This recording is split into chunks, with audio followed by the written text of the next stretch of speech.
Hello, आवाज येतोय का?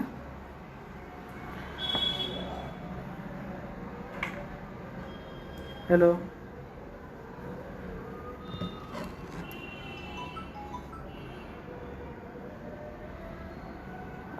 कमेंटमध्ये सांगा जरा आवाज येतोय का? नमस्कार.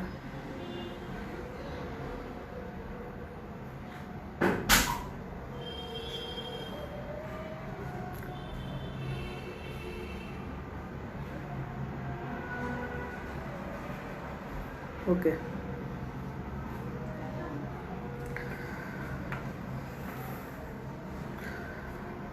नमस्कार, मी समाधान मायप्पा घुटुकडे. संस्कार स्पर्धा परीक्षा केंद्र कळमनुरी यांनी आयोजित केलेल्या फेसबुक लाईव्हवरती आपल्या सर्वांचं स्वागत आहे. आज संस्कार स्पर्धा परीक्षा केंद्राने जो FB लाईव्ह आयोजित केला आहे त्यासाठी मला विषय दिला होता की मी कसा घडलो, त्याबद्दल बोलणार आहे. मी कसा घडलो हा सुरुवात सांगायचं झालं तर आई वडील दोघंही शिकलेले नाहीत, पण मलाही म्हणजे आई वडील न शिकलेले अशिक्षित असलेले आई वडील मी ज्याला कधी सुरुवातीच्या काळात अभ्यासात रस राहिला नाही, पण एक जिद्दीच्या जोरावर अभ्यास करत राहिलो. जेव्हा कळालं की अभ्यासाशिवाय आपल्याला गत्यंतर नाही, पर्याय नाही, तेव्हापासून ते सिरियसली घेतला अभ्यास आणि सुरुवात केली अभ्यास करायला. आणि ते आत्ता जो 3 महिन्यापूर्वी जो रिझल्ट लागला त्यात उपजिल्हाधिकारीपदी निवड झाली. तो हा एक प्रवास जो मी सांगितला तो खूपच म्हणजे एक संघर्षमय पण होता आणि जबरदस्त. मलाही त्याच्यात खूप मजा आली आणि ह्याच्यापुढेही जो राहील त्यात चांगलाच घालवण्याचा किंवा चांगलाच आणखी यश संपादन करण्याचा ह्याच्यापुढेही प्रयत्न करत राहणार आहे. सुरुवातीपासून सांगतो, माझी वैयक्तिक ओळख करून देतो. समाधान मायप्पा घुटुकडे. माझं मूळ गाव घेरडी, तालुका सांगोला, जिल्हा सोलापूरचा आहे मी. पण सर्व बालपण माझं मुंबईमध्ये मानखुर्द येथे गेले. कारण की मी जेव्हा माझा जन्मच मुंबई म्हणजे गावी झाला, पण मी जन्मापासून मुंबईतच वाढलेलो. वडील माथाडी कामगार होते RCF मुंबईमध्ये, चेंबूर येथे. त्यामुळे लहानपणापासून माझं सर्व शिक्षण हे मानखुर्दलाच झालेलं आहे. माझं म्हणजे 1ली ते 10वीपर्यंतचं सर्व शिक्षण मोहिते पाटील विद्यालय मानखुर्दमध्ये झालं आहे. 11वी-12वी सायन्समधून घेतलं मी. DJ रुपारेल महाविद्यालय जे माटुंग्याचं आहे तिथून मी सायन्समधून 11वी-12वी केली. आणि इंजिनिअरिंग भारतीय विद्यापीठ कॉलेज ऑफ इंजिनिअरिंग खारघर, तिथनं मी BE मेकॅनिकलची पदवी घेतली आहे. आणि आता 2017ला मी पासआउट झालो आणि त्यानंतर मी स्पर्धा परीक्षा करत होतो आणि आता माझा रिझल्ट लागून उपजिल्हाधिकारीपदी निवड झालेली आहे. हा माझा जस्ट असं ओव्हरऑल प्रवास. पण सुरुवात म्हणायला गेली तर जेव्हा मी लहान म्हणजे 10वीपर्यंत जे शिक्षण झालं तेव्हा मी म्हणजे 1ली-2रीला एवढा इंटरेस्ट नव्हता कधीच अभ्यासात. फक्त घरातले ढकलत होते म्हणून जात होतो. 3री-4थीला पण फक्त गणित विषय सोडला तर मी सर्वसामान्य म्हणजे विद्यार्थ्यासारखाच होतो. अक्षरही नीट चांगलं नसायचं, त्यामुळे खूप सरांचा मारही खाल्लेला आहे मी. आणि त्यानंतर 5वी ते 10वी जेव्हा मला समजत गेलं की घरच्यातल्यांकडून म्हणलं की आपल्याला जेव्हा समजलं की शिक्षणाची खूप गरज आहे, शिक्षण घेतल्याशिवाय आपलं काय पुढे काय हे होणार नाही, तेव्हापासून अभ्यास थोडाफार करायला लागलो. आणि तेच मेहनत करत घेत राहिलो. आणि 10वीला अचानक म्हणजे माझ्या आयुष्यात मला कधी 90% वर कधी पडले नव्हते. आणि 10वीला खूप अभ्यास केला आणि त्याला मला 10वीला साधारण 92% पडले होते. मग तिथनं एक घरातल्यांनाही माझ्यावर विश्वास पटला की मी काहीतरी करू शकतो आणि खरंच माझ्यात काहीतरी कॅलिबर आहे, टॅलेंट आहे की आपला पोरगा शिक्षणातून काहीतरी पुढे भविष्यात बनू शकतो. 11वी-12वी सायन्सला ॲडमिशन घेतलं. तेव्हा स्पर्धा परीक्षेचं माहीत होतं, पण एवढे जवळचं कोणी अधिकारी नव्हतं. माझ्या संपूर्ण घरात म्हटलं तरी कोणीही मोठ्या पदावर, माझ्या नातेवाईकही मोठ्या पदावर म्हणजे क्लास 2 जरी म्हटलं तरी पण कोण नव्हतं. ह्या स्पर्धा फक्त जे आत्तीची मुलं किंवा जे ओळखीचे होते ते पोलीस भरती ह्यासारख्या परीक्षांचा अभ्यास करत होते, पण काय गायडन्स नव्हतं, कोण मार्गदर्शन करणारं नव्हतं. मग माझंही त्या 10वीपर्यंतचे गणित विषयातला हुशार विद्यार्थी, पण बाकीचे विषय म्हटले तर माझं हेच होतं जरा की आवडच नव्हती. फक्त करायचं आहे, रट्टा मारायचा आहे आणि पास व्हायचं आहे, एवढाच संबंध. मग आणि तेव्हा जेव्हा 2010-11ची गोष्ट होती, जेव्हा समज म्हणजे तेव्हा MPSCचा पण पॅटर्न वेगळा होता. आता MPSC पूर्ण ऑब्जेक्टिव्ह झाले, पण तेव्हा MPSC पूर्ण सब्जेक्टिव्ह होती. मग त्यामुळे अजून एक टेन्शन की आपण म्हणजे थोडंफार माहीत होतं की ऐकूनच तेव्हा विश्वास नांगरे पाटील साहेबांची भाषणं तेव्हा खूप मोबाईलवर हे होती, व्हायरल होत होती आणि तेव्हा ती ऐकलेली. पण नुसतं त्या क्षेत्राबद्दल आवड होऊन समजत नाही, कारण की ते क्षेत्रातनं जे एखादं पद गाठायचं असलं तर तुम्हाला त्यातनं त्याची म्हणजे कशा प्रकारे ती एक्झाम घेतली जाते ही पण माहिती असावं आणि ते आपल्याला जमू शकतं का हेही तिथनंच कळणं तितकंच महत्त्वाचं आहे. तेव्हा सब्जेक्टिव्ह होती, त्यामुळं जरा भीती होती की नाही आपण लिहू शकत नाही, आपल्याला आधीच वाचायला हे विषय अवघड वाटतात आणि त्यातनं हे आपल्याला ह्या क्षेत्रात कसं काय यश मिळेल हे जरा मला स्वतःवरच डाऊट होता. म्हणून म्हटलं की नको, 11वी-12वी सायन्स करायची, बघू इंजिनिअर झालं तर ते तर आहेच आपल्याला. म्हणून 11वी-12वी केली सायन्समधनं. सायन्सलाही 12वीला चांगले मार्क्स पडले, 75% पडले होते. CETतनं मुंबईमध्येच इंजिनिअरिंगला मला ॲडमिशन पण भेटलं भारतीय विद्यापीठला. तेव्हा माझ्या आयुष्यातला सर्वात मोठा टर्निंग पॉईंट ही 11वी-12वीची 2 वर्ष होती. म्हणजे मी रुपारेल महाविद्यालयात होतो तिथं, म्हणजे ते माझ्या 2 वर्षात मी भरपूर काही शिकलो पण, की म्हणजे बाहेरची दुनिया तेव्हाच पहिल्यांदा बघितली होती. 11वीला गेल्यानंतर 90% असून पण 6 महिन्यात माझे 4पैकी म्हणजे 4 महत्त्वाचे विषय आपले जे फिजिक्स, केमिस्ट्री, बायोलॉजी आणि हे असतात त्यातले 2 विषय तर मला 6 महिन्यातच उडले होते, म्हणजे फेलच झालो होतो 6 महिन्यालाच. मग तरी पण म्हणलं की करायचं. मग 11वी कशी तर काढली त्याच्यावरनं, फक्त करत गेलो. 11वी कशी तर निघाली आणि 12वीला मग चांगला अभ्यास केला आणि ते वातावरण होतं ते मला भरपूर घडवून गेलं की तिथं रुपारेलला भरपूर सगळे हुशार मुलं आणि मोठ्या ॲम्बिशियसनी येत असतात आणि चांगले पुढेही म्हणजे रुपारेलचा जर इतिहास बघितला तर तिथले मोठे यशस्वी झालेले पण मुलं आहेत. मग तो एक मला त्या रुपारेलमध्ये जेव्हा होतो तेव्हा भरपूर गोष्टी मला म्हणजे अनुभवातनं खूप तिथलं शिकलो. तिथल्या मुलांबरोबर राहून किंवा माझे मित्र असतील तिथलं, म्हणजे तिथल्या सर्कलनं मला खूप म्हटलं की आपण काय तर वेगळं बनलं पाहिजे, की खूप ते वातावरणच पॉझिटिव्ह असल्यागत आहे. त्यामुळे तिथनं मी म्हटलं की आपण काहीतरी केलं पाहिजे. पण तेव्हाही 12वी झाली, चांगले मार्क पडले, तरीही पण परत भीती की आपल्याला जे आवडत नाहीत विषय तेच MPSCला आहेत, तर कसं करायचं. परत मग निर्णय घेतला की नाही, आपण बॅक टू म्हटलं की आपले आवड असली तरी ते सक्सेस पण झालं पाहिजे. ते एक आपल्याला स्वतःवर आत्मविश्वास असल्याशिवाय आपण कुठलीही गोष्ट करू शकत नाही. तेव्हा मी ठरवलं की नको, आता पण वाटतंय आपल्याला पण नको. मग इंजिनिअरिंगला ॲडमिशन घ्यायचं ठरवलं आणि इंजिनिअरिंग केलं, BE मेकॅनिकल. ॲडमिशन घेतलं भारतीय विद्यापीठला. 1 वर्ष कसं तर काढलं, पण परत मला तेच फील येत होतं की नाही, मजा येत नाही आहे आपल्याला इंजिनिअरिंगमध्ये, आपण करू कसं तर पाडू. म्हणजे चांगले मार्क्स पण पडले. माझ्या पूर्ण इंजिनिअरिंगचं ॲग्रिगेट फक्त एक्झामच्या आधी करून पण 70%चं ॲव्हरेज आहे. म्हणजे मला जमतं आहे म्हणलं की फर्स्ट इयरला समजलं की हे जमतं आहे. पण मी नुसतं इंजिनिअरिंग अभ्यास करताना मुलं एक प्रकारे असतो त्यांचा, की एक्झामच्या आदल्या रात्री म्हणजे तो 15-20 दिवस असतात ना, त्यातच अभ्यास करतात आणि त्याच्यावरच काढतात. तो इंजिनिअरिंगचा तो फॉर्मॅटच आहे की आदल्या रात्री नाईट मारा आणि दुसऱ्या दिवशी विषय काढा आणि पेपर झाल्यानंतर त्यातलं काहीच येत नसतं कुणाला, म्हणजे काहीच आठवत नाही. मग हे असं करता करता मला पण वाटायला लागलं की आपले साधारण 6 महिन्यातले एक्झामचे शेवटचा अभ्यास करतो आहे आणि 3 महिने कायच आपण टायपास नाही करतो, नुसते पोरांबरोबर मजा मस्ती करतो आहे. काय तर कन्स्ट्रक्टिव्ह केलं पाहिजे. मग साधारण फर्स्ट इयरला असतानाच माझ्याकडे पुस्तकं आणून ठेवली होती, मी भावानं आणून दिली होती की म्हणलं आता करूया अभ्यास, पण काय झाला नाही. मग म्हटलं की आपल्याला सर्कल पाहिजे किंवा त्या क्षेत्रात गेलं पाहिजे. मग साधारण सेकंड इयरला असताना म्हणजे विचार केला की मानपूरमध्ये कोण आहेत का अभ्यास करणारे, पण कोण नव्हतं. काय माझ्याजवळ म्हणजे जे ओळखीचं जे स्पर्धा परीक्षा करत होतं, तर असं कोणच ओळखीचं नव्हतं म्हणजे की जे सिरियसली पण करतात. मग ठरलं की क्लास लाव्या आणि त्याच्यानुसार आपल्याला फ्रेंड सर्कल पण भेटेल आणि त्यातनंच होईल.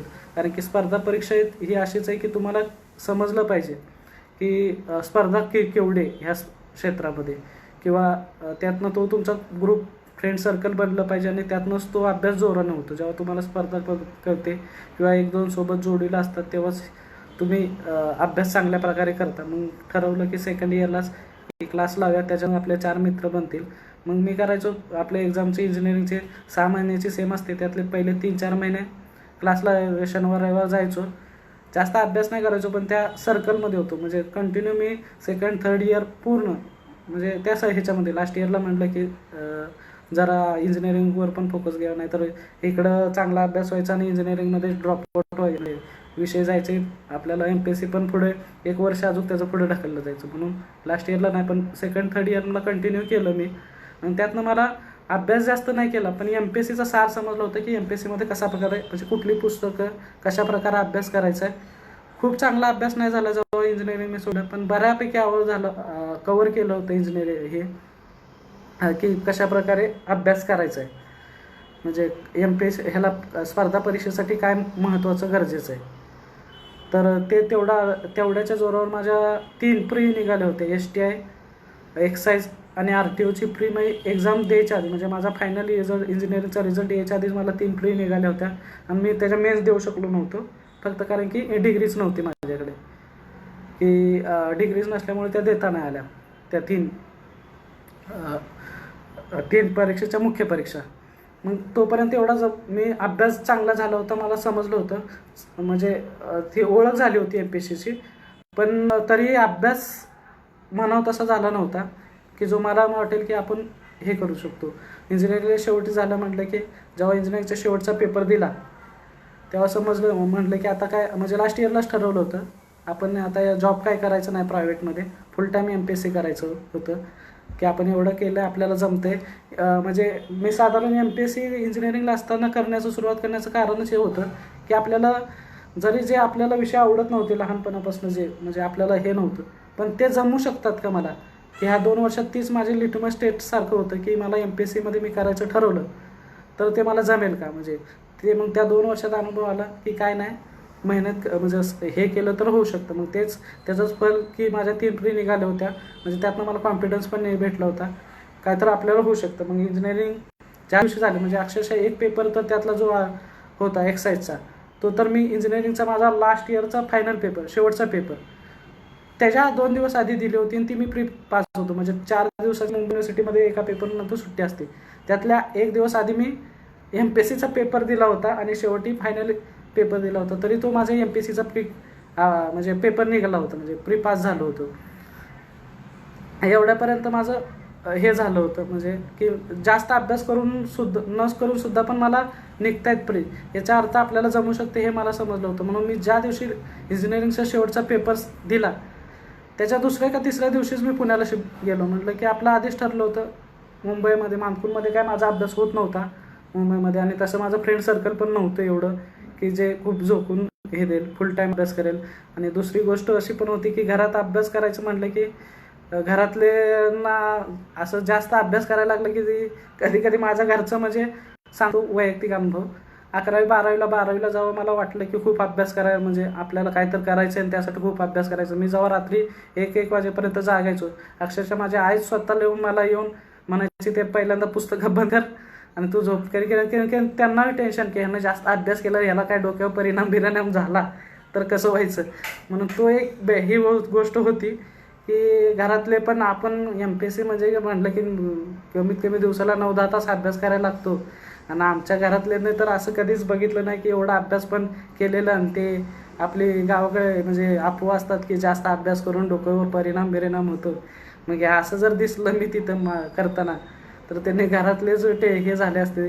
म्हणून म्हटलं की ते एक गोष्ट होती म्हणून म्हटलं की निघूया आपण की पुण्याला जाऊया तिथं स्पर्धा पण करेल कारण की पुण्यातलं वातावरण खूपच MPSCसाठी मी तर म्हणतो चांगलं आहे कारण की तुम्हाला भरपूर लायब्ररी आहेत, भरपूर एकसाथ मुलं अभ्यास करायला भेटतात, नवीन मटेरियल अवेलेबल लगेच होतं तिथे आणि तुम्हाला मुळात म्हणजे सर्वात महत्त्वाचं स्पर्धा कळते की कसं होतं. बाकीच्या ठिकाणी जर तुम्ही अभ्यास करत असला तर ते वासरात लंगडी काही शहाणी असं होतं, तुम्ही हुशार असता बाकीच्यांना काय येत नसतं. पण पुण्यात गेलं तर पोस्ट होल्डर पण तिथं अभ्यास तुमच्यासोबतच करायला बसलेले असतात. तो एक प्रकार होता म्हणून पुण्यात गेलो आणि खरा अभ्यास सुरुवात झाली. आयुष्यात कधी एवढा अभ्यास केला नव्हता तो 2017 जून 2017 ते साधारण ऑक्टोबर 2018मध्ये केला. कंटिन्यू सकाळी जायचो 8:30 8:30ला, त्याला दुपारी 12 12:30पर्यंत. तिथनं जेवायचं, जेवून 1 तासभर झोपायचो. 3 3:30ला परत यायचो लायब्ररीत. परत 7:30 8 वाजेपर्यंत करायचो. परत जेवायला जायचो 9 वाजेपर्यंत. परत 10 11 वाजेपर्यंत लायब्ररीत असायचो. ही कंटिन्यूस माझी साधारण 5-6 महिने सुरुवातीचं सायकल होती. जेव्हा मेन्सला आलो मी, पहिल्याच वर्षी गेल्या मला 2017ला कंबाईनच्या प्री निघाल्या होत्या, तिने मेन्स देणार होतं. तर ही सायकल कंटिन्यू ठेवली. मग मेन्सच्या वेळेला म्हटलं की आता आपल्या अजून स्पर्धा वाढलेल्या आहेत, मग मेन्ससाठी भरपूर अभ्यास करायला लागेल. मग तो एक्सटेंड 11चा टायमिंग मी परत 1 वाजेपर्यंत केला. म्हणजे नाईटला दुसऱ्या लायब्ररीत जायचो. म्हणजे 10:30-11 वाजतापर्यंत एक लायब्ररी, नाईटला दुसरी लायब्ररी. ती 1 वाजेपर्यंत अभ्यास करायचो. कधी 2018ची जी राज्यसेवा दिली ते तर 2-2 2:30 वाजता मी म्हणजे हे अभ्यास करत बसायचो.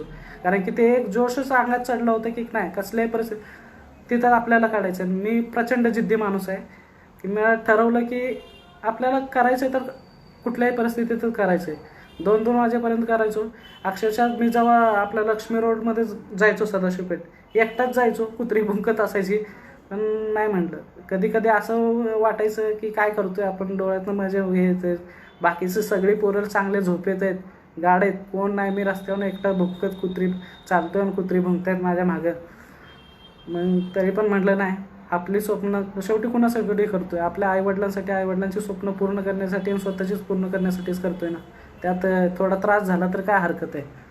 मग भयानक अभ्यास केला. 2018ला पर्यंत हे देऊपर्यंत अभ्यास केला. 2017ला 3 एक्झाम दिल्या होत्या कंबाईनच्या, म्हणजे त्याच्या मेन्स दिल्या होत्या. PSI तर काय करतच नव्हतो, त्यामुळे तो प्रश्नच नव्हता. राज्य हे STIची आणि ASOची मेन्स दिली होती. 2018ला दोघांचे रिझल्ट लागले. एक रिझल्ट ASO 1 मार्काने गेली होती. अजूनही आठवण येते. साधारण 22-23 एप्रिलला माझा ASOचा रिझल्ट लागला आणि साधारण 1 मार्काने ASO गेली होती. प्रत्यक्षात पहिलंच हे होतं, अपयश होतं. कधी अपयश एवढा अभ्यास करून म्हणजे कधी बघितलंच नव्हतं की फेल्युअर, आणि ते पहिलंच फेल्युअर होतं. एवढं काय वाटलं नाही, कारण की आपली इच्छाच होती की MPSC करायचं म्हटलं तर तहसीलदार बनायसाठीच आलो होतो. त्यामुळे म्हटलं की राहू दे, आपल्याला नाही झालं मान्य की आपल्याला थोडंफार अपयश भेटलं, काय नाही, चिल मार म्हणलं, अभ्यास करायचाच आहे, पुढे पण करायचं लागला असता. परत 10 दिवसांनी परत दुसरी STI पण दिली होती मेन्स, त्याचा रिझल्ट लागला. 0 मार्कांनी गेली होती. म्हणजे ASO माझा कट ऑफ 147 लागला होता आणि 146 मार्क्स होते. आणि STIचा जो 10 दिवसांचा रिझल्ट लागला मेन्सचा, तर तो साधारण 133 कट ऑफ मेरिटला हे लागलं होतं कट ऑफ, आणि मला 133 होतं. 0 selected but not recommended but not selected असं आलं होतं. 0 मार्कांनी पोस्ट गेली होती. वयामुळेच, फक्त वय कमी असल्यामुळे रँक कमी आला आणि त्यातनं माझे सेम मार्क्स असूनसुद्धा पोस्ट गेली होती. पण नाही म्हणलं, आता खचायचं नाही. त्याच्या आधीच म्हणलं, आता त्याच्या आधीच राज्यसेवेची प्री दिली होती. म्हटलं नाही, आता खचून काय चालणार नाही, आता पुढच्या परीक्षा हे होतील. त्या दोन्ही रिझल्ट लागल्यावर परत 10 दिवसांनी 30 परीक्षा, त्याच एक्झामची प्री असते. म्हणजे साधारण MPSC एवढा हे असतं, म्हणजे MPSC की तुमचे जे प्री असते पुढच्या वर्षीची, त्याच्या अगोदरच साधारण 9-10 दिवस पूर्वीच त्या एक्झामचं म्हणजे त्याच्या आधीच्या एक्झामचे रिझल्ट लागतात. त्यामुळे तुम्हाला सुधारायला पण वेळ भेटत नाही की त्यातनं बाहेर निघायला. मग तरी ती प्री दिली. मग 2018मध्ये माझ्याकडे त्या प्री म्हणजे एक्साईज, STI आणि ASO आणि राज्यसेवा ह्या तिन्ही प्री त्यांच्या मेन्स द्यायच्या होत्या. तिन्हीच्या प्री पास झालो होतो. आणि वनसेवा पण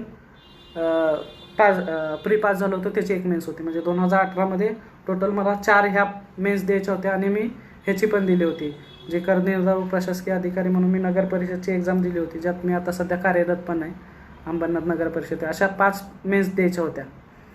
राज्यसेवेची प्री दिली. भरपूर अभ्यास केला होता, रात्रभर जागून केला होता, म्हणून जबरदस्त अभ्यास केला. चांगल्या प्रकारे गेली पण होती. पहिलीच मेन्स होती माझी.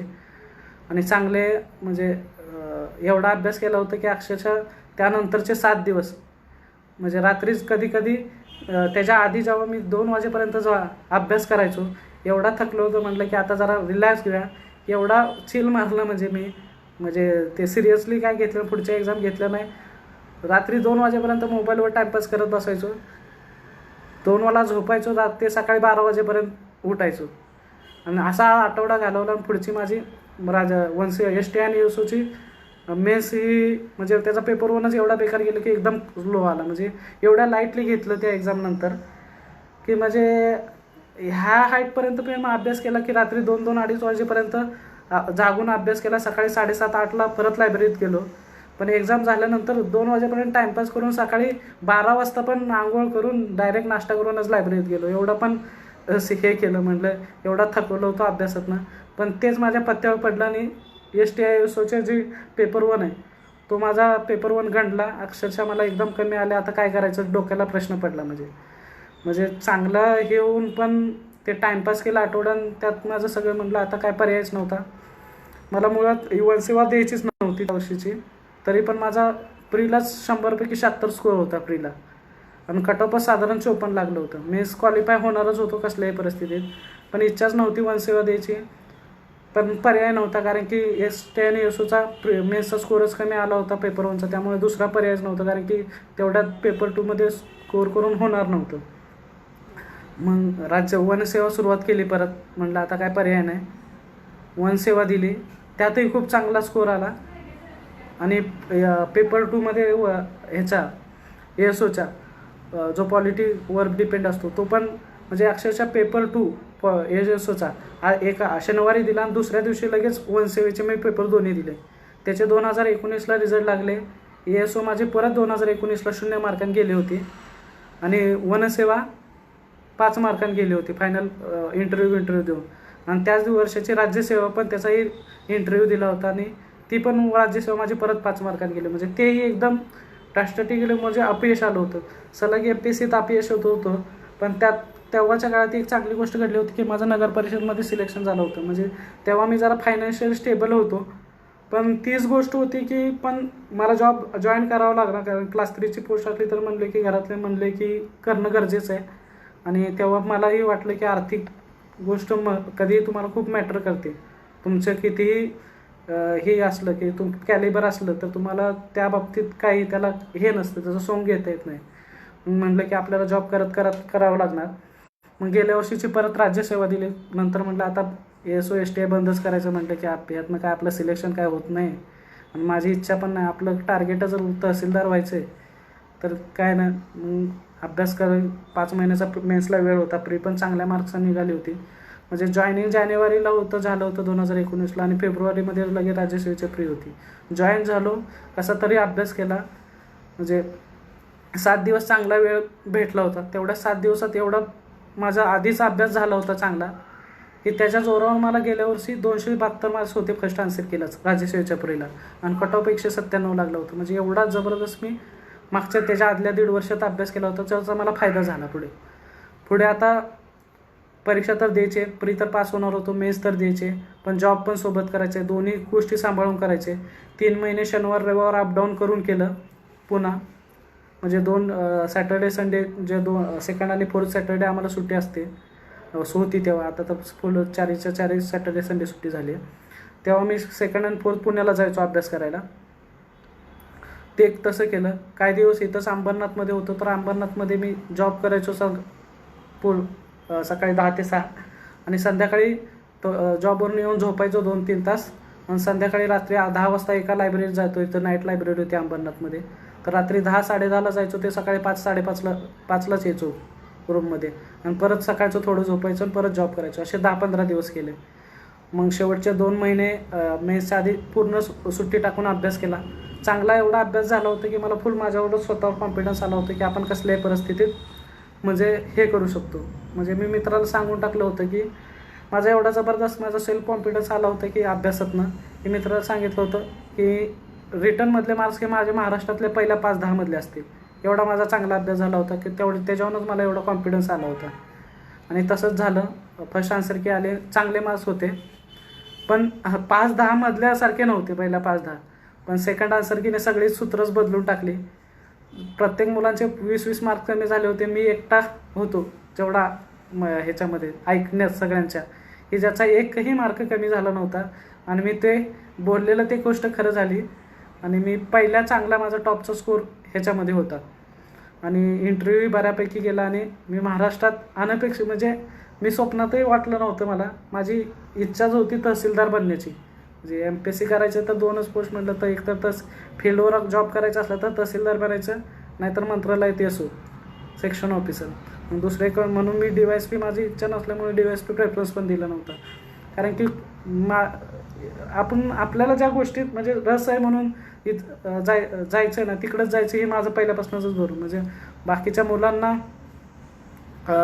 असं वाटतं की DYSP म्हणजे त्यांचा प्रत्येकाचा पॉईंट ऑफ इंटरेस्ट असतो की बऱ्यापैकी मुलं DYSPचा किंवा ह्याचा प्रेफरन्स देतात वरतीला. माझी इच्छा नाही म्हटलं तर दुसऱ्यांच्या प्रमाणे दुसऱ्यांची इच्छासारखं काय म्हणजे करण्यात अर्थ नाही. म्हणून मी DYSPचा माझा इच्छा नाही तर प्रेफरन्सच दिला नव्हता. म्हणजे एवढं मला माझं फिक्स होतं, माझं क्लिअर होते की हे की आपल्याला काय करायचं आहे पुढं. त्यामुळे DC नंतर डायरेक्ट तहसीलदार म्हटलं. तहसीलदारच दिला असता पण तहसीलदारचंच प्रमोशन DC आहे म्हणून म्हटलं की नको इंटरव्ह्यूला परत प्रॉब्लेम येईल असं का, म्हणून DC दिला आणि चांगला इंटरव्ह्यूही गेला आणि त्यातून माझं सिलेक्शन महाराष्ट्रात DC कॅटेगरीमधून 9वा आणि ओव्हरऑल 11वा रँक आला. आणि खूपच एवढं जे मेहनत केली त्यात हे करून गेलं, मला सक्सेस देऊन गेलं. जेव्हा मागून बघतो म्हणजे लहानपणापासून जेव्हा मी हे म्हणजे पहिली दुसरी तिसरी चौथी जेव्हा मला काहीच इंटरेस्ट वाटत नव्हता, फक्त गणिताच्या जोरावर 10वीपर्यंत चांगल्या मार्क्साने गेलो आणि अभ्यास करायचा आहे कसल्याही परिस्थितीत मार्क आपल्याला अभ्यास केल्याशिवाय शिक्षणाशिवाय पर्याय नाही. ह्याच्यातून अभ्यास करत करत गेलो आणि शेवटी हा मार्ग निवडला आणि ह्याच्यातून जे उपजिल्हाधिकारीपदी निवड झाली. पण ह्याच्यामागे काही प्रेरणास्रोत पण होऊन गेले. म्हणजे आईवडीलच स्वतः माझे खूप मला सपोर्टला होते. त्यांच्या म्हणजे त्यांचा एकदम जबरदस्त पाठिंबा असल्यामुळंच हे होऊ शकलं. कारण की जेव्हा मी हे माझे सक्सेसफुली मी फेल्युअर होत होते MPSCमध्ये, पण माझी पहिलीच पद MPSCतनं पहिलीच पोस्टिंग आहे म्हणजे निवड झालेलं पद आहे. डायरेक्ट डेप्युटी कलेक्टर म्हणूनच झालो. पण अपयश जेव्हा येत होते तेव्हा वडील माझ्या नेहमी म्हणजे हे असायचे की नाही आपलं होत असते, किती थोडंफार अपयश आलं तर एकदाच होईल आपलं, पण खूप चांगलं होईल. तेव्हा कधी कधी डोळ्यातनं अश्रू पण यायचे की मला कधीच वाटलं नाही की मी अपयश नाही, पण आपण जे आईवडिलांसाठी करतो म्हणजे त्यांच्या इच्छा आपल्यामुळं म्हणजे थोड्या छोट्या ह्याच्यात हे अपुऱ्या राहत आहेत. त्यामुळे कधी कधी वाईट पण वाटायचं. पण वडील म्हणायचे नाही आपण आता रडलो असलो तरी एक दिवस एकटा हसू की ते पूर्ण सगळं आपलं दुःख हे होऊन जाईल. MPSCचं म्हटलं तर हे म्हणजे आता जेव्हा मी झालो तेव्हा जिथून मी सुरुवात केली होती मानखुर्दमधनं माझ्याही तरी ऐकू येत नाही आणि इतरांकडून समजलं की तिथं आतापर्यंत कोणीच झालं नव्हतं MPSCतनं डेप्युटी कलेक्टर किंवा कुठल्याही मोठ्या पदावर असं. म्हणजे तिथे एक मी पायंदाज होऊन केला की आपण आपल्या म्हणजे होऊ शकतं, प्रयत्न केलं तर सगळं होऊ शकतं. शाळेतला एकमेव विद्यार्थी आहे जो MPSCतनं क्लास 2 किंवा क्लास 1 म्हणून पहिला सिलेक्ट झालेला मी एकमेवच आहे आमच्या शाळेतनं. आमचे मुख्याध्यापक होते शिंदे सर, त्यांची खूप इच्छा होती की एखादा अधिकारी आपल्याही शाळेतनं व्हावा. ते असे आम्हाला शाळेत असतानाही बोलून दाखवायचे आणि ती माझ्या रूपातनं त्यांचे पूर्ण झाले. ह्याचाही मला खूप खूप अभिमान वाटतो की आपण काय म्हणजे आपण तो विद्यार्थी झालो की जी इच्छा पूर्ण करू शकलो त्यांची. पण ह्याच्या मागं सर्वात महत्त्वाची गोष्ट मला जी हे करून गेली म्हणजे देऊन गेली ती म्हणजे माझ्या मागची जी जिद्द होती. कारण की MPSC असं क्षेत्र आहे ना, इथं हुशार किंवा ढ असं काही नसतं बरं का. म्हणजे ही फक्त हुशार मुलांचीच एक्झाम आहे किंवा ज्यांचा अकॅडमिक बॅकग्राऊंड खूप स्ट्रॉंग आहे तेच पास होतील असं काही शक्यत नाही. कारण की जेवढे तुम्ही आतापर्यंत जेवढे सिलेक्टेड बघितले असतील UPSC किंवा MPSC 50-60-70% वालीच मुलं बऱ्यापैकी यशस्वी होत म्हणजे बऱ्यापैकी म्हणजे जास्त नाही पण जी होतात त्याच्या मागचं कारण आहे की ते प्रचंड जिद्दी असतात. कारण की ह्याच्यात जिद्द किंवा तुमची तेवढी क्षमता अभ्यास करण्याची तेवढं डेडिकेशन खूप लागतं, डिवोशन अँड डेडिकेशन. आणि ह्या डेडिकेशनच तुम्ही होऊ शकता म्हणजे MPSC हे करायचं तर. कारण की MPSCमध्ये हुशार बेशार हे सगळे एकसाथच घोडे एक साथच हे, जो तिथं जेव्हा MPSC सुरुवात करतो, जो जास्त मेहनत घेईल तो क्लिअर होण्याचे त्याचे जास्त चान्सेस असतात. मग तेच तुम्हाला एक ऊर्जा येऊन देते की जेव्हा तुम्ही करता अभ्यास किंवा हे, तेव्हा तुम्हाला तेवढी तुमची डेडिकेशननी तुम्हाला आणि जिद्दी असलं पाहिजे की आपण कसल्याही परिस्थितीत आपल्याला क्रॅकच करायचं आहे. आणि व्हॉटेवर किती आपल्याला अभ्यास करावा लागला तर तेवढे आपले अभ्यास करण्याची तेवढी तयारी असली पाहिजे तुमची. तेच तुम्हाला हे करून देतं, म्हणजे यश संपवण्यासाठी सर्वात महत्त्वाची गोष्ट तीच देते.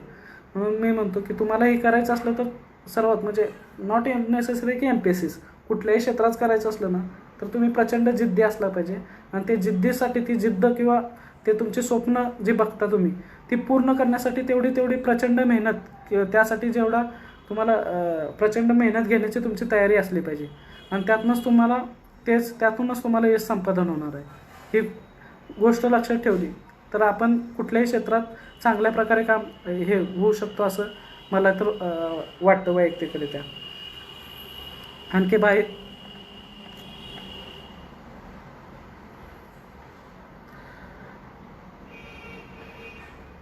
आता हे झालं माझं वैयक्तिकरित्या, पण बऱ्यापैकी आता ह्यातनं हे झालं माझं वैयक्तिक. पण तुम्हाला ह्याच्यातनं जे पुरं MPSC करणार आहेत त्यांच्यासाठी काय किंवा कुठल्या गोष्टी महत्त्वाच्या आहेत की ज्या मी केल्यामुळे मला सर्वात जास्त फायदा झाला.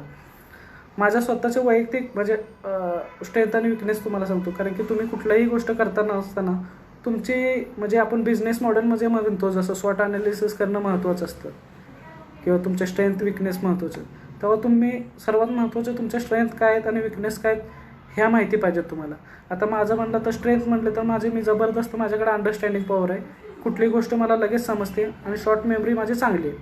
तर माझा हे म्हणजे बॅड पॉईंट कुठला आहे माझा, तर मला जास्त गोष्ट कुठलीच लक्षात राहत नाही. म्हणजे खूप वेळ एखादं हे केलं म्हणजे खूप आपण म्हणतो ना एक पाठी असतात काय मुलं, माझं तसं नव्हतं की मला खूप सारखं कंटिन्युअसली वाचल्याशिवाय माझ्या ते लक्षातच राहत नाही.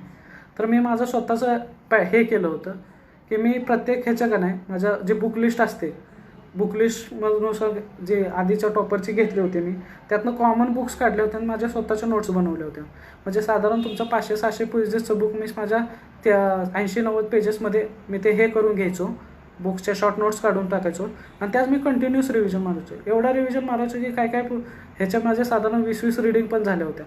म्हणजे अक्षरशः ती पाठच झाल्यागत माझी ती वही पाठ झाली होती. मग त्या अशा मल्टिपल रिव्हिजनमुळे तोच मला फायदा झाला की माझी ॲक्युरसी वाढली.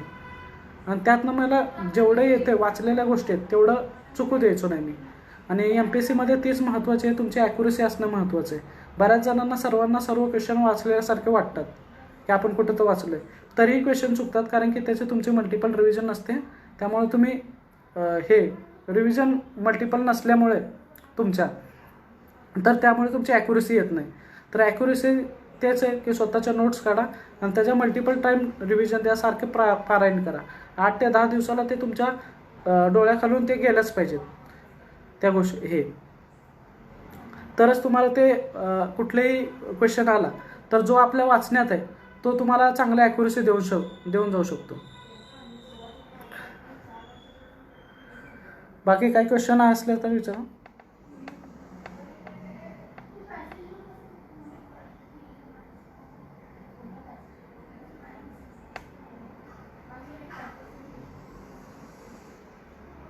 एनी क्वेश्चन कोणाला काय असलं तर विचारा.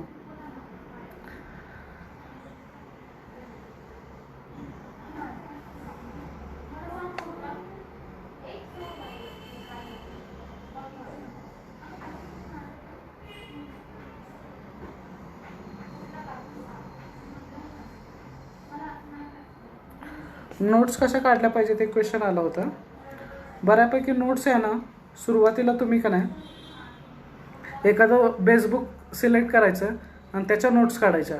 मी माझ्या नोट्स पण शेअर करेन, कुणाला पाहिजे असलं तर मला FBवर मेसेज टाका. मी माझ्या स्वतःच्या ज्या वैयक्तिक नोट्स आहेत ना त्या तुम्हाला शेअर करेन की कशा प्रकारे काढल्या होत्या, मी स्वतः कशा काढल्या होत्या. म्हणजे एखाद्या बेसबुकमधनं नोट्स काढून घ्यायच्या आणि मल्टिपल एका विषयाची भरपूर पुस्तकं असतात, तर इतर जी पुस्तक वाचतो ती एकदाच वाचायची आणि त्यातनं जो वेगळा पार्ट आहे तो तेवढा तुमच्या नोट्समध्ये ॲड करून घ्यायचा आणि अशा प्रकारे प्रत्येक विषयाच्या 100-100 पेजेसचे हे करून ठेवायचे. त्याचा खूप फायदा होतो की तुमचा वेळ वाचतो तिथनं नोट्स काढल्यामुळं.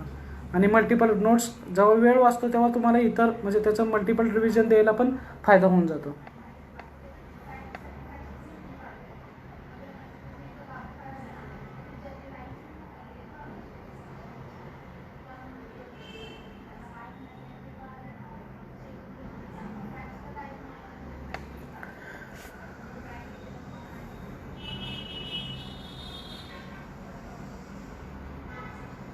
दहावीनंतर आर्ट्स की सायन्स घ्यायचं. मी तर म्हणतो की बऱ्यापैकी आपण एक सांगायची राहिली की MPSC करताना प्लॅन बी असावा कुठला तरी, की मला ही कन्सेप्टच मुळात पटत नाही की प्लॅन बी. जेव्हा तुम्ही MPSC करता एखादा, साधारण मी आता इंजिनिअरिंगमधनं ह्याला आलो, MPSC करायला लागलो. मी 2017चा पासआउट आहे आणि मला आता 3 वर्ष झालेत. आता मी यशस्वी म्हणून ठीक आहे, की ज्याला अजूनही एक्झाम निघाली नाही, तर तो प्लॅन बी मला वाटत नाही की तो MPSC त्याचा परत इंजिनिअरिंग असू शकतो. कारण की जर तुम्ही 1 वर्ष जरी तुम्हाला गॅप पडला इंजिनिअरिंग झाल्यानंतर, तर तुम्हाला आउटडेटेड कोणीच तुम्हाला इंजिनिअरिंगमधून परत नोकरी म्हणून हे करणार नाहीत. कारण की फ्रेशरला काहीच किंमत राहत नाही. म्हणजे जेव्हा तुम्ही इंजिनिअरिंग करून MPSCत येतात, 3-4 वर्ष घालवतात आणि परत इंजिनिअरिंगच्या बेसवर जॉब म्हणजे हे करायला बघता, तेव्हा ते तेवढंसं सोपं राहत नाही. मी तर म्हणजे मी काही अनुभववरून सांगतो की तेवढं शक्य नाही होत. कारण की ऑलरेडी जे इंजिनिअरिंग चांगले कंटिन्यूस आहेत म्हणजे हे करतात, त्यांना जॉबचे इश्यू व्हायला लागलेत आणि त्यात तुम्ही प्लॅन बी म्हणून तो बघत असाल की कुणाकडे नोकरी करणे इंजिनिअरिंगच्या जोरावर, तो प्लॅन बीच असू शकत नाही. मुळात मी म्हणतो तर MPSC करायचं असलं ना, तर प्लॅन बी ही कन्सेप्टचं डोक्यातनं काढून टाका. आर या पारची लढाई ही समजून घ्यायचं आणि आपल्याला ह्याच्याशिवाय पास झाल्याशिवाय दुसरा पर्यायच नाही ही गोष्ट ठेवायचं. जेव्हा तुमच्या मनात प्लॅन बी आहे माझा हा विषय येतो, तेव्हा तुम्ही तिथं कुठेतरी अभ्यासाला ढिले पडता असं मला वाटतं. त्यामुळं का नाही, प्लॅन बी हा हे करूनच करा की करायचं आहे तर हे म्हणजे फुल टाईमच करा. आता 10वी नंतर सायन्स, कॉमर्स, आर्ट्स, मी तर म्हणतो ज्याच्यातनं आता असं नाही राहिलं की आर्ट्स पहिला एक 10 वर्षापूर्वी असं होतं की आर्ट्सची मुलं जास्त व्हायची, कृषी बॅकग्राऊंडची तसं व्हायची. पण सगळं मार्केट आता इंजिनिअरिंगच्या पोरांनी खाल्लं आहे MPSCचं. त्यामुळे असं काय नाही होत की तुम्ही 10वीपासूनच कुठलं हे करताय. जेव्हा तुम्ही ते MPSC फुल टाईम करायच्या विचारात करताय, त्याच्या 2-3 वर्ष ते तुम्हाला चांगल्या प्रकारे करायचे. तुम्ही 10वीपासूनच आर्ट्स करत असला तर वेल अँड गुड, चांगलीच गोष्ट आहे. पण तरीही एक व्यावसायिक दृष्टिकोनातनं तुम्हाला इच्छा आहे की कुठला एखादा डिग्री करायची, करण्याला हरकत नाही. पण ती डिग्री करून जर तुम्ही MPSCत उतरत असाल, तेव्हा तो प्लॅन बी विचार नाही करायचा. आहे तुमच्याकडे एखादी व्यावसायिक पदवी, मान्य आहे सर्व, पण जेव्हा तुम्ही उतरता तेव्हा फुल या पारची लढायची समजायची आणि त्या दृष्टीनंच MPSCत अभ्यास करायचा आणि त्या दृष्टीनेच हे आपलं पुढचं काही प्लॅनिंग करायचं.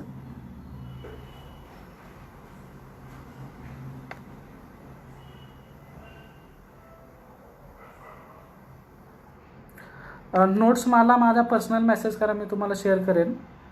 कारण की बऱ्याच जणांचा तोच असतो. इंजिनिअरिंगला असताना कशी सुरुवात करायची. मी इंजिनिअरिंगला असताना माझ्या 2-3 वर्षामध्ये का नाही, जेव्हा मी 2nd-3rd इयरला असताना, तेव्हा मी बऱ्यापैकी चांगला अभ्यास झाला नसला तरी माझी सर्व विषयांशी ओळख झाली होती. तुम्ही 3rd इयर 4 म्हणजे इंजिनिअरिंगला असताना सुरुवात करायच्या विचारात असला तर बेसिक जी पुस्तकं आहेत ती आणा, त्याची 1-2 रीडिंग करा, त्याच्यावरून काय क्वेश्चन पेपर ॲनालिसिस करा मागच्या 2-3 वर्षातले, हे करा आणि ते कशाप्रकारे विचारले जाते MPSC. एवढं जरी केलं आणि 2-2 रीडिंग जरी प्रत्येक पुस्तकाच्या झाल्या तरी मोर दॅन इनफ आहे. आणि मग फुल टाईम जेव्हा तुम्ही कराल तेव्हा तुमच्या त्याच्या रिव्हिजन तर वाढते. पण जोपर्यंत तुम्ही करताय इंजिनिअरिंग म्हणजे लास्ट इयरपर्यंत, तो 2-1 रीडिंग अपेक्षित आहेत करणं तुमच्या झालेल्या असणं. त्यातनं किती समजेल ना समजेल तो मग हे वेगळा भाग आहे. पण तेवढ्या 2 तर रीडिंग झाल्या पाहिजेत की तुम्हाला आयडिया तर आली पाहिजे की MPSC काय विचारतं. मग तेव्हाच तुम्हाला डिसिजन घ्यायला महत्त्वाचं होतं की मला जमेल की नाही. जमेल असं वाटलं तर इंजिनिअरिंग तर लगेच फुल टाईम करायचं, नाही जमेल असं वाटलं तर मग काय इकडे येण्याचा अर्थच नाही, म्हणजे प्रश्नच उरत नाही. बुक लिस्ट मी माझ्या फेसबुकच्या ह्याच्यावरच अकाउंटवर भेटेल तुम्हाला, ती तिथून बघा.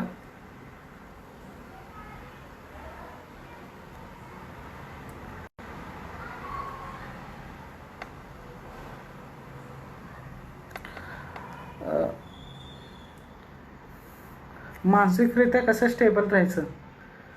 मी म्हणतो पूर्ण टाईम तुम्ही जर ह्याच्यातनं झोकून दिलं किंवा ह्याच्यात हेच तुमचं मानसिक चक्र बनवलं की आपल्याला अभ्यास करायचा आहे, आपल्याला पास व्हायचं आहे किंवा त्या दृष्टीनेच विचार करत राहिला, घरातले छोटे मोठे प्रॉब्लेम त्याच्याकडे आपण भाग न घेतला किंवा ते इश्यूमध्ये जास्त इन्वॉल्व नाही राहिला, तर ते चांगल्या प्रकारे होऊ शकतं. म्हणजे मी जेव्हा पुण्यात होतो तेव्हा माझ्या घरातले काही फॅमिली इश्यू असले तर मला कधी शेअर करायचे नाहीत, काहीच सांगायचे नाहीत. म्हणजे बोलणं व्हायचं तर कसं आहे एवढंच व्हायचे.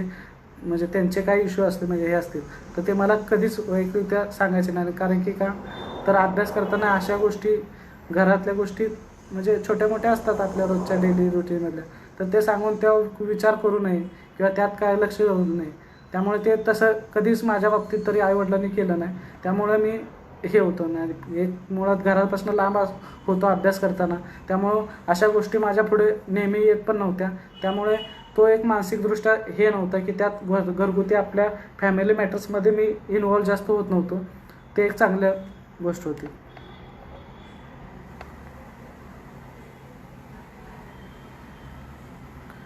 मी संस्कार स्पर्धा परीक्षा सराचे जे सर आहेत त्यांना मी माझ्या नोट्स टेलिग्रामवर पाठवतो, त्यांच्याकडून तुम्ही घेऊन घ्या. हां, MPSC करताना तुमचे मित्रमंडळ कसे असावे. म्हणजे मित्र म्हणतो हां, म्हणजे महत्त्वाचा मी विषय सांगायचाच राहिलो म्हणजे MPSC करताना मित्रमंडळ. कारण की मी जेव्हा इंजिनिअरिंग करत असताना जो माझा ग्रुप होता तो खूप जबरदस्त आणि त्यांचे खूप आभारी आहे मी की सर्वांचेच. नितेश सर, मनीषा मॅडम, अभिजित, कल्पेश हे मला खूप म्हणजे माझे इंजिनिअरिंगच्या ह्याच्यामधलं जो MPSCचा हे करत होतो तेव्हा हे एवढे जबरदस्त होते की ह्यातले बऱ्यापैकी हे जॉब करत करत करायचे. म्हणजे प्रचंड म्हणजे तेव्हाच मला ह्यांच्याकडून इन्स्पिरेशन भेटायची की हे चांगले गव्हर्नमेंटला पण होते काही जण, संतोष सर त्यांच्यातनं मला इन्स्पिरेशन मिळायची की हे जॉब करत करत पण यांच्याकडे स्वतःचा गव्हर्नमेंट जॉब असून पण करतायत, तर आपण तर आपल्याकडे काहीच नाही तर आपण काय म्हणजे हे करण्यात आलं आहे. त्यातनं मला खूप प्रेरणा भेटत गेली आणि त्यांच्यामुळे मी कंटिन्युअसली तेव्हा इंजिनिअरिंगमध्ये करत असतानाच चांगला मला त्यांच्याकडूनच गायडन्स, त्यांच्या सहवासातूनच मी परत गेलो. आणि जेव्हा मी पुण्याला गेलो तेव्हा माझा मित्र सागर, त्याचं खूपच माझे उपकार आहेत माझ्यावर की त्यांनी मला, तो माझा रूम पार्टनर होता. म्हणजे तुम्ही ज्या माझ्या मित्रांमध्ये अभ्यास करता तेही तेवढे सिरियस असले पाहिजेत अभ्यासाच्या दृष्टीत.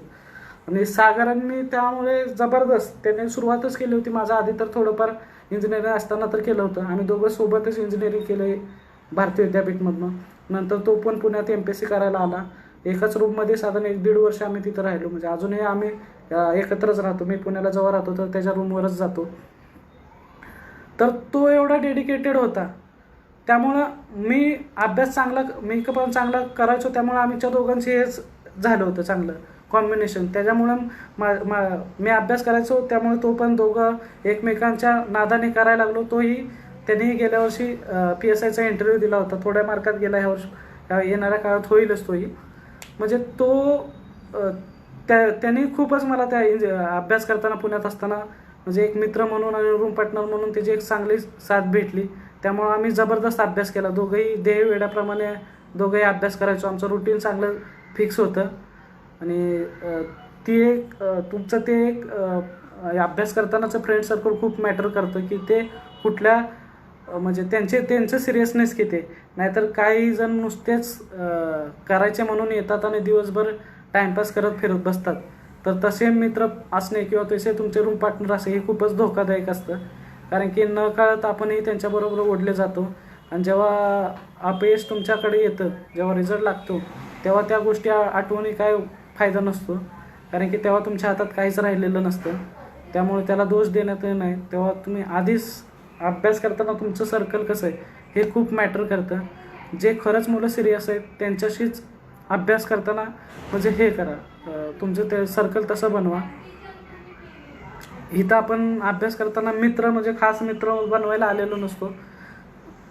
दोघांनाही आपण यश भेटलं पाहिजे अशा रीतीनं तुमचं सर्कल असलं पाहिजे आणि अभ्यासाबाबतीत म्हणजे प्रॉम्प्ट असलं पाहिजे ते.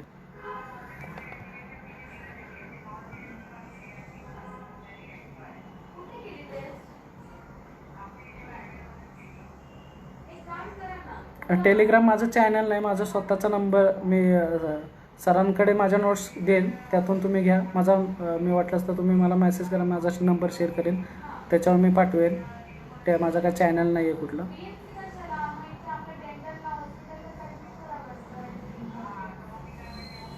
हां, इंजिनिअरिंग सुरू असताना किती तास अभ्यास करायचा. मी साधारण इंजिनिअरिंग सुरू असताना म्हणजे जे 3 मिनिटे भेटायचे त्यात मी अभ्यास कधीच असा केला नाही. जेव्हा मी शनिवार रविवार तिकडे क्लासला जायचो किंवा त्या रिलेटेड म्हणजे त्या फ्रेंड सर्कलमध्ये असायचो ना, तेवढाच माझा अभ्यास. असा वेगळा असा अभ्यास नाही केला. तर शनिवार रविवार थोडाफार अभ्यास केला असेल. इंजिनिअरिंगमध्ये जास्त अभ्यास नाही केला मी. शनिवार रविवार म्हणजे आलो त्यातनं तर थोडेफार 2-3 तास वाचलं तर वाचलं. लास्ट इयरच्या फर्स्ट सेममध्ये थोडा अभ्यास केला होता. तो एक असेल साधारण, तोही सुट्टीच्या दिवशी 4-5 3-4 तास असाच केला होता. याच्यापेक्षा इंजिनिअरिंगला असा अभ्यास केला नाही. फक्त मला समजून घ्यायची होती MPSC कशा आहे, आणि ती बऱ्यापैकी तेवढ्या अभ्यासात मला समजली होती. आणि त्याच्यापेक्षा एवढंच हे होतं की ते असा अति पण नव्हता अभ्यास.